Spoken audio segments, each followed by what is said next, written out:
Well, good day, Internet. Been fighting with the tire change over a protracted number of days, and this video is a mix and match of pieces I've found, and thought I had the solution for the tough bits of tire change, but improved that. So stick around and find out what works for me, and hopefully it'll work for you. They say the first solutions were the DIY cheapo solution, but I was concerned about what it was doing to the tire itself. But in the long run, I think I got the solution. There's a number of ways to do it, but like I say, I'm concerned with what it does to the tire with the DIY kind of nonsense. Too much DIY, too cheap. So stick around and hope you enjoy it and hope you get value out of this. So, obviously I got the sample bike here is the Goldwing, which has some really bad tires on it. The sidewalls are cracked and the manufacturing date is from 2003. So these are seriously old, dangerous tires to be riding on. Okay, so here's the profile cut in half of the tire, and I'll show you what you're up against. This here is the part that fits into your rim. The rim's naturally going to go here in the shoulder of the rim, and there's going to be a little indent here, and then the mirror image of this shoulder here and here. But the challenge and is this here, these cords, metal cords that run the full length around the tire on the bead, inside the bead, and that's what holds it to the holds the tire to the rim and seals it. This is a tubeless. Don't worry about this. It's just plastic, so you can see, just to give you the. Otherwise, it'd be just a big black hole. Anyway, so there's your tire cut in half in profile. Of course, you can see that, eh? So the trick here is dealing with this wire cord that goes all the way around and holds the tire firmly to the rim, and that's a seal, airtight seal around here. So, caution: don't mess with this. Don't put gouges in here, and don't put gouges in your rim because you could ruin both. Don't worry, it's not that bad. Use the proper tools. Don't use sharp things. Screwdrivers, nope. Don't use screwdrivers. Get a proper. These are super inexpensive. These tire spoons I showed you. This is a nice big long one I got on the Amazon, and I got some little mini ones. They come in useful too, but this guy's 16 inches, perfect. Anyway, the whole trick here is to get your tire deflated, of course, and you're going to get the spoon in behind the rim, and you're prying it open, prying it above the rim. And then you're holding that above, this metal cord is going to be above the rim shoulder, and then you're moving this around with a number of them. I like to use 3 of them. Comes in the set I was showing you. And all the way around, and until you get to the critical point where you pop it open, and it's, basically it's further out than it is in on the shoulder, and it comes out. So it sounds simple, but, all kinds of tricks and techniques on the YouTubes, but, you get your own style after you do it a few times. One trick to notice too is this. Let me get this over here. Is this bottom or opposing bead? Once you've broken them both, of course, away from the rim. This one, keep it inside the lowest part of the rim, because otherwise it's going to take up all your maneuvering room by having this solidly mounted. So just making it harder to deal with this side. So that's it in a nutshell. That's what you're going to try to do, is just get this over top of the rim, pull this up, and then get it over top of the rim. And then the opposite, putting it on, same thing. Just get one side on, and then the other side. The second side, off or on, is much easier. The real challenge is the first one. And this one, the tires being on so long, they've probably been on there for 10 years. They've got themselves really, really firmly mounted. But as you can see, you're really dealing with a metal cord that runs through the tire. So flexible, warm tire is good, but that metal cord is what you're up against. Okay, step number 1 is to let the air out of the tire. This is your valve stem. Then you're going to need this special little wrench to get the Schrader valve, which is inside the valve stem, out. You need this little tool, which has a little square kind of a into it, and you unscrew it, show it here as it is engaged inside the valve stem. Just unscrew that, let all the maximum air out of the tire you can. So first step is to break the bead on the tire, and I've shown here in rough drawing the tire rim in yellow here, and this is the way the tire would fit in. So the deal here is to mechanically separate the tire from the rim by putting pressure down here on the, ideally on the bead, which is in here of course, and this is the sidewall, but pressure from the other side in here, or just supporting the whole area. So this comes away from the tire rim, flip it over, this bead comes away from this tire rim right here. Alright, so here's the first DIY method with a bunch of 2x4s and a medieval looking setup. So basically what you're doing is creating a lever, and then the jack point coming up from the bottom here is going to create the pinch movement, the mechanical movement to separate the tire from the rim. It works. It's a lot of messing around setting it up with the strap and jack and your secret can of beans over here. And the first side comes off pretty good, but you flip it around, you're going to lose all your support on the other side. So the one side comes off easy, but the second side you'll see if you check out YouTube videos, you see people struggle with the second side because there's just no support because the first side's already separated. So I didn't continue with that exact setup. Too complicated for what you get out of it, especially when the second side is so difficult. I had the thing upside down and tire irons, and it was just a catastrophe. The one nice part about that is you can do it on the bench, and you can see the lighting and control. But that's about the biggest benefit of it. So then again, I tried the next setup, the same arrangement, mechanical pinch points with the jack, just less 2x4s. So here it is here.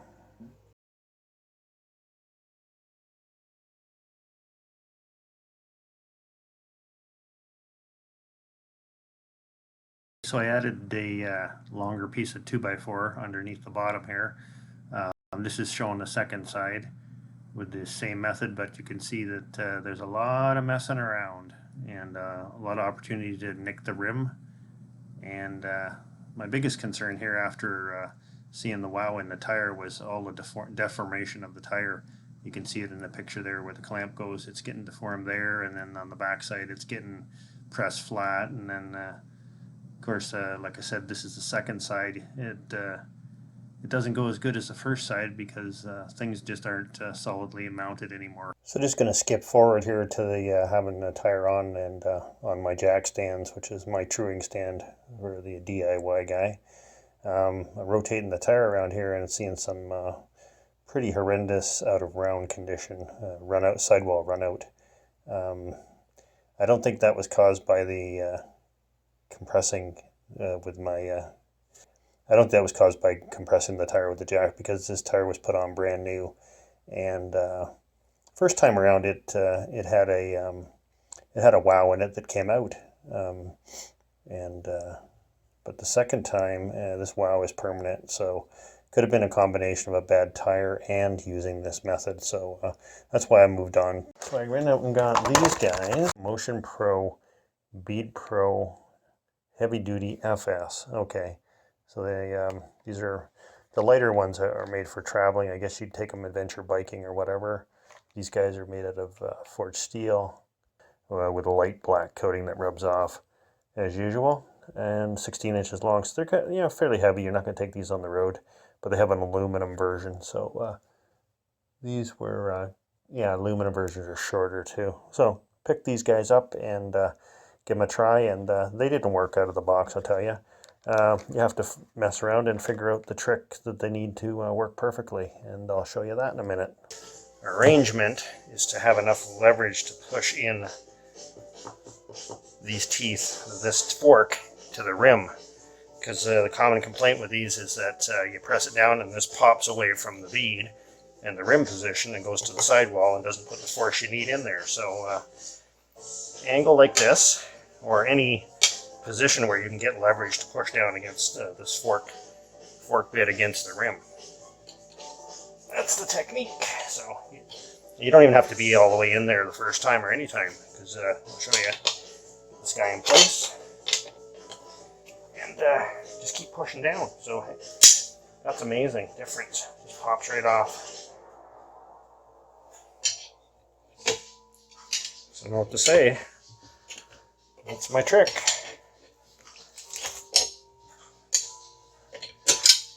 Well, soap and water, of course. But, yeah, the second side's always easier. Try it again. Oops. Use the spoon. Get some leverage in there. Letters up. Just get her in good enough. Get this in position. Wiggle her into place. Wear some heavy gloves usually, or should. Push down on this piece, and it works as designed. Perfect. Now this is a tough tire.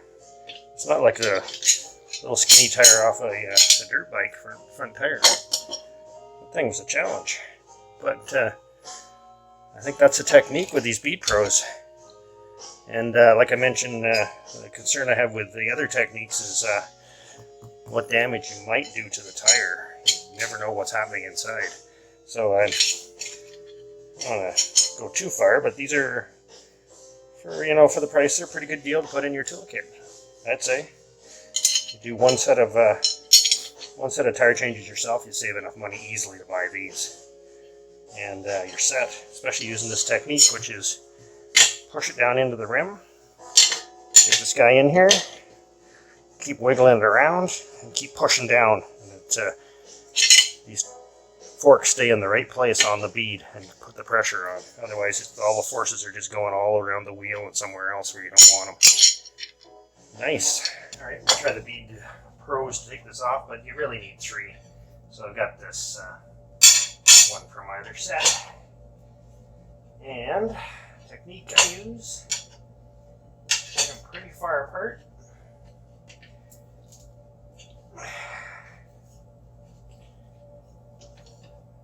This middle,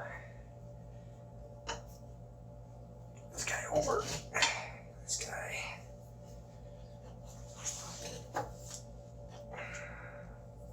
this guy up, oops, over, up, next one, a little bit too far, shit, a little bit too far away, you can feel the pressure.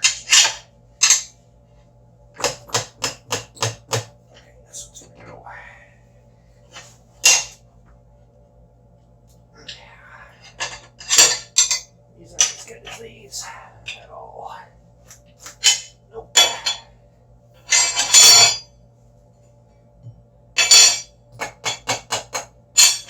Definitely not as good. These babies. There we go. That's going to come off in a second.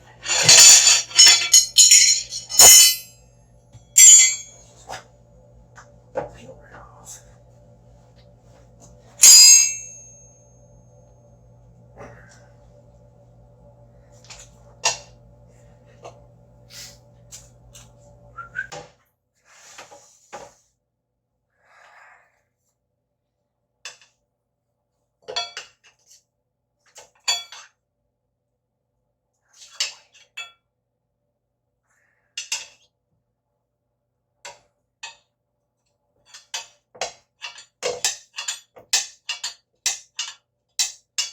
Okay, side 2, flipped her over. Just a repeat of side 1, except we're going to do what you wouldn't think to do is, see that? They're about 6 inches apart. And right over. And this tire does not allow you to get in there again, so just use the same old trick. Pressuring it out with this, which seems to be working to a fashion, I guess.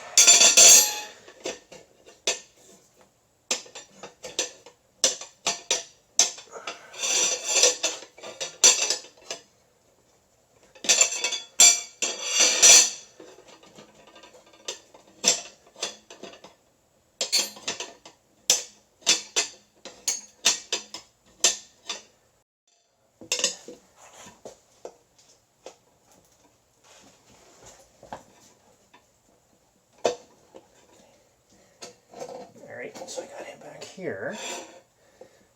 Come over here. That'll do her. Perfect. So I don't think I'm going to be that lucky again. Nope. Now, that should just pop off.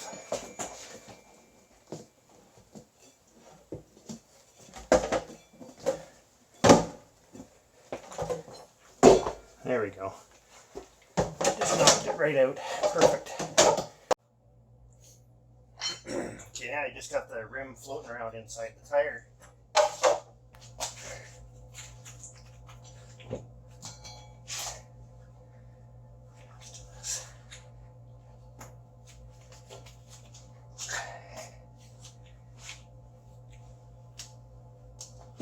There we go. Just knee, push down. Unfortunately, you have to use your back muscles, but pull straight up. There you go. One tire, one rim. Alright, so I picked up some valve stems from the Honda dealership. This is the kind of thing I don't want to skimp on. I mean, made in China probably, but at least there's probably some quality control behind these from the Honda dealership. And it's an ultra safety item. If that blew out while you're driving, you'd have some fun on your hands, let's say. Basically, this little tool comes in handy now. You stick her through the rim, you put this guy on top, and you yank her through, but put some soapy water on here.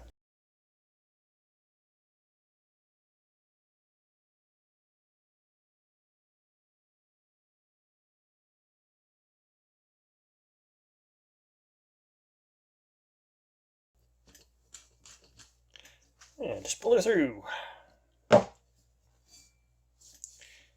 Get a grip on this. Yeah, sure. Okay. Tough to get a grip on.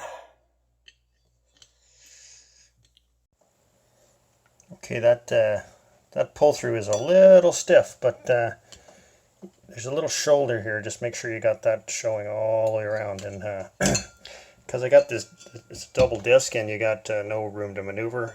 A little trick here I use is put a wrench. You can put the end of a crescent wrench on there, whatever. And screw this guy on, and then you got leverage and to pull it through. Wear your gloves because I've already bashed my fingers up on this thing already. But just wear your gloves, and this gives you a bit of a precise tool to pull against, and you can even get something else in. You can even get something else in there, and if you really wanted to, a piece of wood, and pull her out. Okay, so I got the wheel up on the truing stand, and which is my car jacks. I left the weight on here near the original nipple. It was balancing something, so I just want to spin it around, and don't have to go 100 miles an hour, but just want to see where it lands.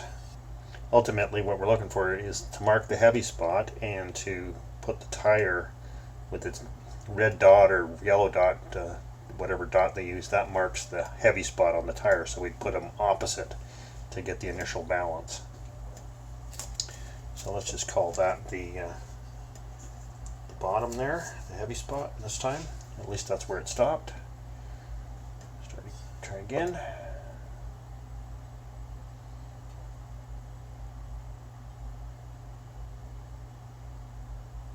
Okay, this tire seems to be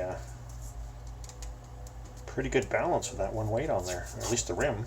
Coming back. Just using ordinary run-of-the-mill masking tape. Yeah, look at that, complete opposite that time. There, we're close enough here. I think this wheel is in pretty good shape. Yeah, I mean, you can well, this might be it.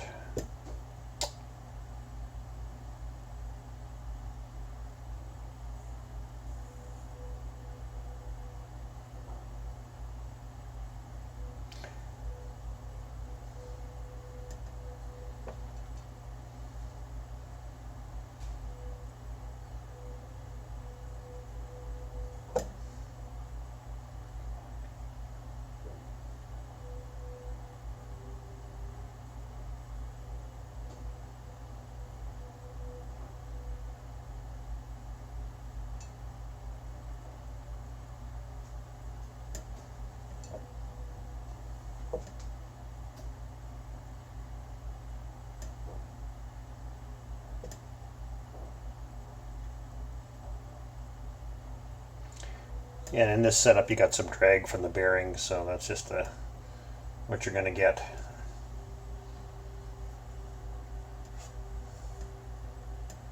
I don't think it's much because you got little rollers in here on a truing stand. It's not going to make that much difference really.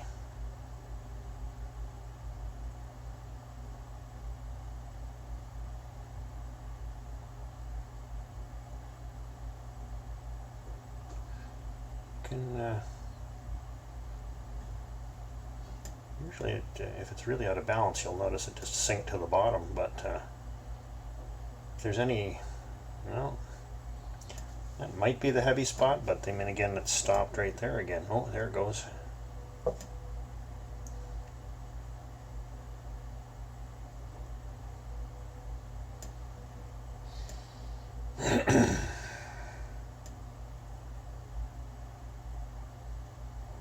Okay, we'll call that the heavy spot. We can kind of coax it into that position each time. So I guess the trick's going to be to remember that when I put the tire back on, not lose the spot. So we'll call this the heavy spot. It's only a starting point. And I've got some balancing beads I'm going to put in anyway. I'm not going to do the weights. See how that works out. Had some good...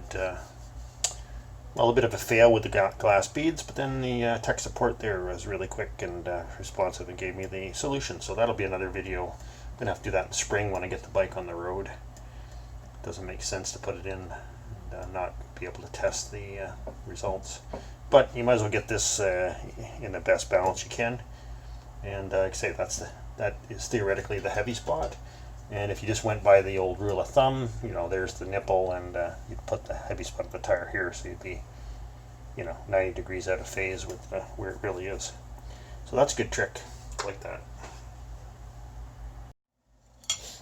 So we're going to put the tire back on, and I just noticed here that the difference between these tire irons, well, this is the the Pro bead breaker, which is its main purpose, and then it's got spoons on the other end, but they're just not as fun to work with. You notice there's just quite a difference in the design. This one's got a much better hook. It's tapered this way. It's slidey chrome. It's kind of crude, round. Just not a. You'll notice it's just not as good to work with. It's, if you're in a pinch, I guess you can use them, but. You know, they had the length, so they put them on the end. What can I say? I get these for 20 bucks. I got a set of 3 from Amazon, so 16 inches. It's pretty good chrome. And then you got the other end for other kinds of maneuvers. You want to, you know, wedge the tire on or do a little tricks here and there. I've also got a set of these little baby ones I had from when I was in high school. And what is it, 8 inches or so? It actually made in Japan.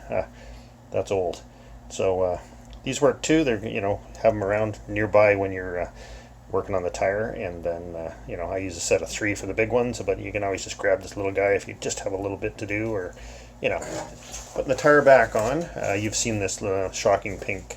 What's this? Oh, outlets and switches. So you've seen this shocking pink milk crate, so you can use anything as long as it's not going to scuff up your rim, and you can make a little 2x4 cradle if you like. You just need something to solidly mount the rim, or solidly back the rim while you're doing stuff. Otherwise, your forces go all over the place.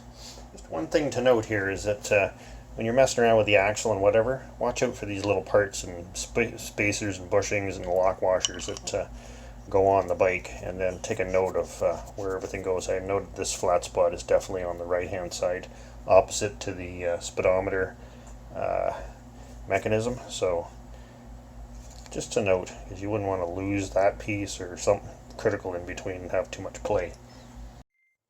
And important to note too is this little rotation warning that you put the tire on in direction of rotation as the bike would go down the road. So if that's backwards, you got to take the tire off. So watch when you're putting the tire on that is correct.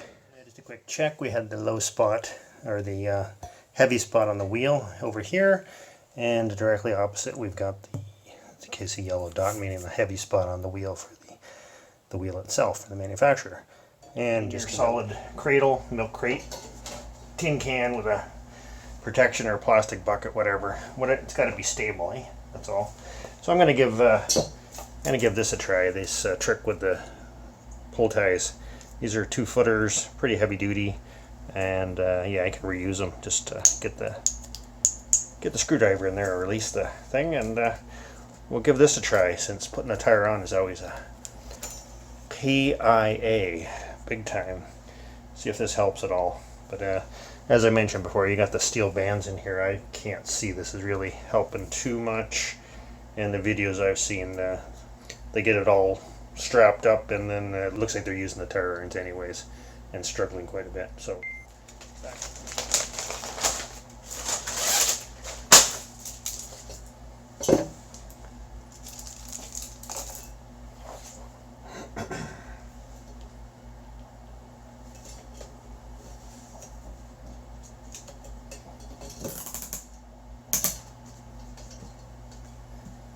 Okay, there we go. So we still got a steel band in here, and all we've done is collapse the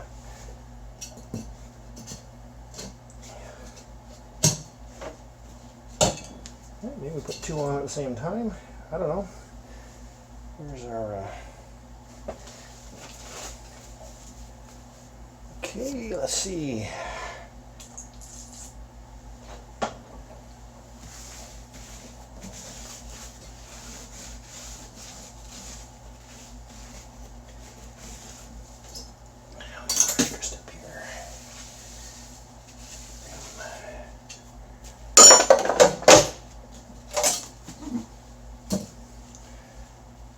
Let's see how this works.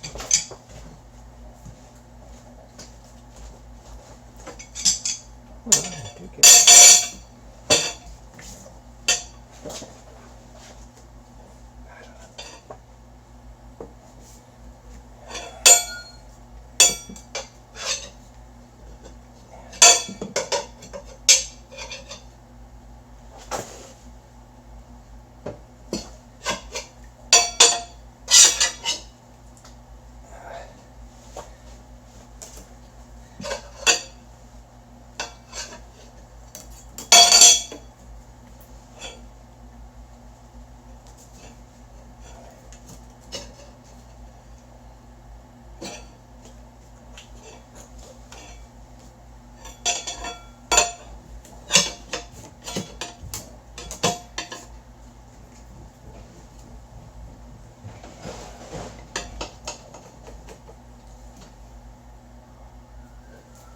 Okay, hold on. I'm going to heat the crap out of this, see if that helps at all.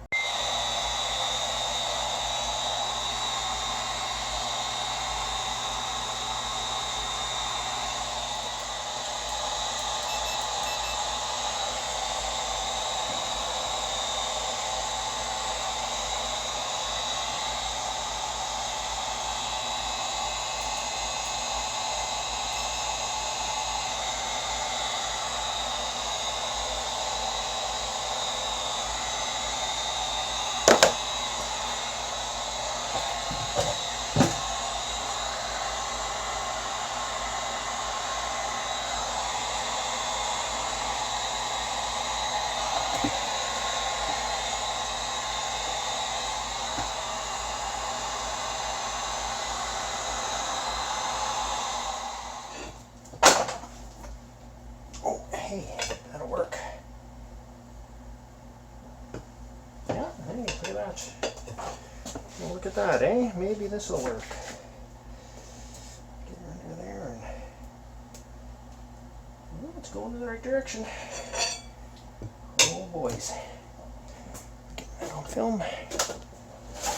So, yeah, look at that. Holy shit. Yeah, I didn't think much was going to happen here. But, 2 beads for the price of 1. Look at that. Holy shit. I didn't think that was going to work. But that saved a lot of struggle. I'm not quite sure why, because you did two at once. Really didn't compress this cord at all, and yeah, warming it up, I guess that helped. So you saw what I did there on the part that was overlapping. You just force her down. That's actually works pretty good. That worked pretty good, I gotta admit.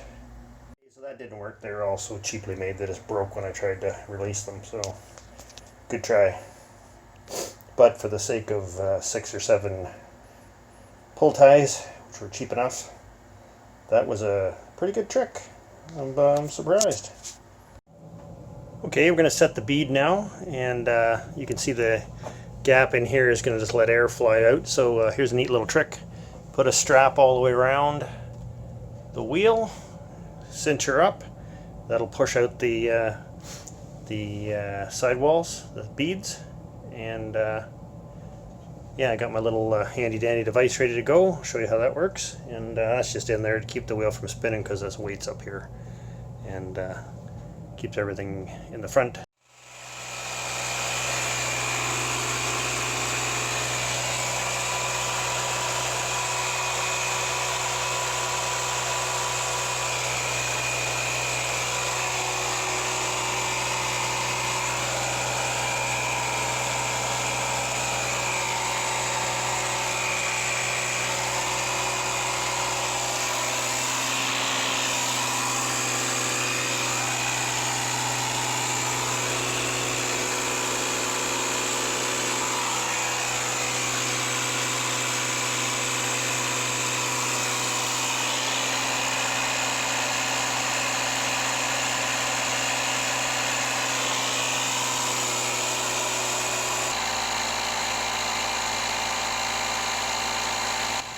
So when the tire starts accepting air, and maybe get up to 20 psi, release the strap, because it's building pressure when the tire expanding, and you don't need it anymore once the tire starts taking air.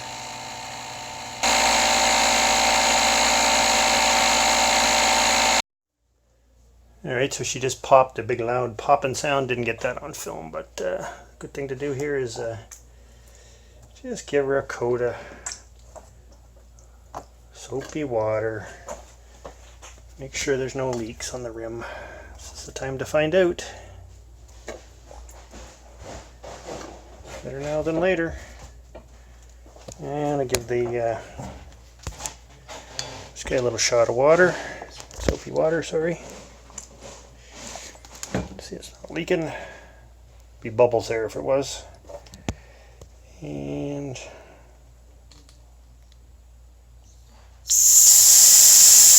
clear out. Okay, we're looking good here. Yeah, so that little bubble there is just from this getting sprayed on. You'd see them popping out if there was. That's not up there. See a little bubble, just knock it down, and then if it returns, then that's air coming from the inside. So, oh, there's one there. That's not to worry about. Let's see in there.